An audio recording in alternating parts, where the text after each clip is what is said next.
নমস্কার বন্ধুরা, গৌরব পুজো পাঠশালায় তোমাদের সকলকে স্বাগত। তোমাদের সঙ্গে রয়েছি আমি ঠাকুরমশাই গৌরব মুখার্জি।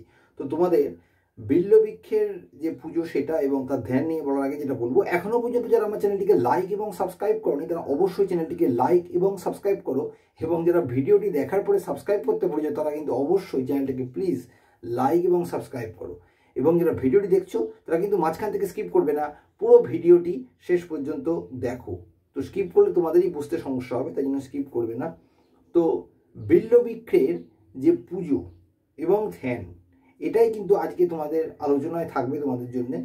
তো বিল্লবৃক্ষের দেখো, যারা পুজো করবে, নতুন যারা দুর্গা পুজো করছো বা এবং যারা জোগাড় করবে, যাদের বাড়িতে পুজো হবে, দুই পক্ষের ক্ষেত্রেই কিন্তু অবশ্যই শিক্ষণীয় এটা জানার দরকার রয়েছে যে বিল্লবৃক্ষের পুজো কিন্তু সব সময় করতে হবে। অর্থাৎ প্রথম থেকে যে পুজোটা শুরু হচ্ছে, হ্যাঁ, তো একদম ষষ্ঠী থেকে দশমী পর্যন্ত কিন্তু সবসময়ই বিল্লবৃক্ষের পুজো কিন্তু প্রথমে করতে হবে। তারপরে কিন্তু তুমি অন্য পুজো করছো, অর্থাৎ ষষ্ঠী পুজো হোক বা যে সপ্তমীর পুজো হোক বা অষ্টমীর পুজো হোক বা নবমীর পুজো হোক, সমস্ত সময়ে কিন্তু ফার্স্টে বিল্লবৃক্ষের পুজো দিয়েই পুজোটা শুরু হচ্ছে। এবং একটা সাইডে কিন্তু সেখানে বিল্লবৃক্ষ অর্থাৎ বেলপাতার যে ডাল কাণ্ড, সেটা কিন্তু এক সাইডে রাখতে হবে এবং সেখানে বিল্লবৃক্ষের পুজোটা করতে হবে।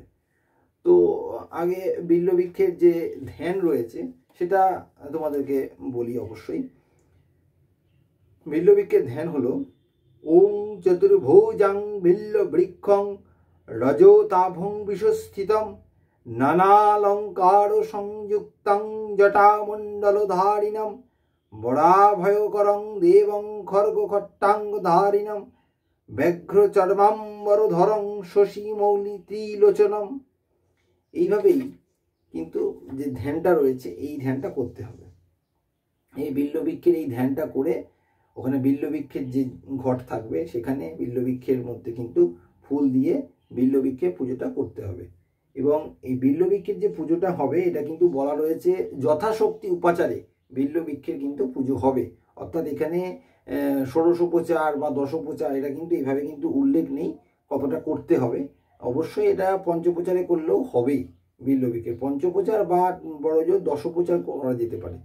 যেটা যে করবে সেটা তার উপর নির্ভর করছে, যাই করবে সেটাই চলবে। অর্থাৎ পঞ্চোপচার বা দশোপচার যাই করবে না কেন, যথাশক্তি উপাচার যেহেতু লেখা রয়েছে তাই জন্য সেটাই কিন্তু চলবে। তো পঞ্চোপচারে আমরা যেটা করি পঞ্চোপচারে করি।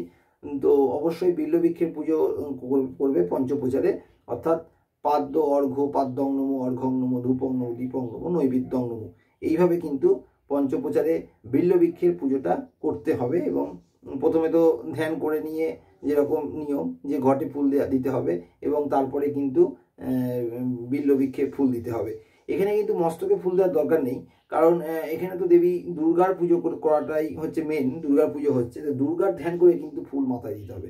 সুতরাং এখানে বিল্লবৃক্ষের ধ্যান করে ফুল মাথায় দেওয়ার ব্যাপার নেই, এখানে ফুল ঘটে বিল্লবৃক্ষের ধ্যান করে এবং বিল্লবৃক্ষে ফুলটা দিতে হবে, দিয়ে কিন্তু এইভাবে বিল্লবৃক্ষের পুজো হবে। এবং তারপরে পঞ্চোপচারে যে পাদ্যং নমো বিল্লবৃক্ষায় নমো অর্ঘ্যং নমো বিল্লবৃক্ষায় নমো ধূপং নমো বিল্লবৃক্ষায় নমো দীপং নমো বিল্লবৃক্ষায় নমো নৈবেদ্যং নমো বিল্লবৃক্ষায় নমো, এইভাবে পঞ্চোপচারে করবে। আর যদি দশোপচারে করো তাহলে পাদ্য অর্ঘ্য পাদ্যং নমো বিল্লবৃক্ষায় নমো অর্ঘ্যং নমো স্থানীয় আচমনীয় পুনরাচমনীয় গন্ধ পুষ্প ধূপ দীপ নৈবেদ্য, এতে দশোপচার। আমার অন্যান্য ভিডিওতেও বলা আছে দশোপচার কিভাবে করবে। তো এইভাবে কিন্তু যদি দশোপচারে কেউ বিল্লবৃক্ষের পুজো করতে চায়, এইভাবে দশোপচারে বিল্লবৃক্ষের পুজো করবে। তারপরে সেখানে যেসব নৈবেদ্য থাকবে, ফল দিয়ে মিষ্টি দিয়ে একটা নৈবেদ্য করলেই যথেষ্ট। সেখানে সেই নৈবেদ্যটা নিবেদন করে দিতে হবে বিল্লবৃক্ষের নামে, নৈবেদ্যং নমো বিল্লবৃক্ষায় নমো ফুল দিয়ে সেখানে কিন্তু এটা বিল্লবৃক্ষের নামে নিবেদন করতে হবে। এবং সব শেষে কিন্তু আরতি করতে হবে সংক্ষিপ্ত, সেখানে ধূপ বা দীপ যা থাকবে সেই দিয়ে। এখানে কোনো বড় কোনো আরতির দরকার নেই, যে অন্যান্য ক্ষেত্রে যেরকম যা সমস্ত কিছু পঞ্চপ্রদীপ কর্পূর সমস্ত কিছুর যেটা দরকার, কোনো দরকার নেই। এখানে শুধু ধূপ দিয়ে বা দীপ দিয়ে করলেও কিন্তু বিল্লবৃক্ষে আরতিটা হবে। তো এইভাবে আরতি করতে হবে এবং আরতির পরে কিন্তু মানে বিল্লবৃক্ষের যে পুজোটা সেটা কিন্তু শেষ হবে।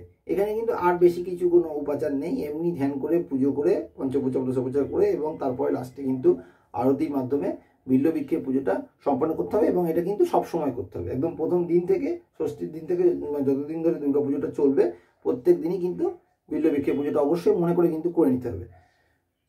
তাহলে এইভাবে বিল্লবৃক্ষের তোমরা পুজো করবে। তো তোমরা যারা বিল্লবৃক্ষের পুজো সম্পর্কে জানতে চাইছো তারা কিন্তু আমাদের এই ভিডিওটার মধ্যেই জানতে পারবে, আমার এই ভিডিওটার মধ্যে, যে কীভাবে বিল্লবৃক্ষের কী ধ্যান রয়েছে, ধ্যানটা কি, এবং কীভাবে বিল্লবৃক্ষের পুজোটা কোন সময় আর কি কখন কখন করতে হবে। তো পুরোটাই আজকে আমার এই ভিডিওতে রয়েছে। তো আশা করি যারা বিল্লবৃক্ষ নতুন যারা পুজো করবে, দেখতে চাইছো, বিল্লবৃক্ষের পুজো সম্পর্কে জানতে চাইছো, তারা কিন্তু এই ভিডিওটার মাধ্যমে আশা করছি সেই তথ্য তোমাদেরকে জানাতে পেরেছি।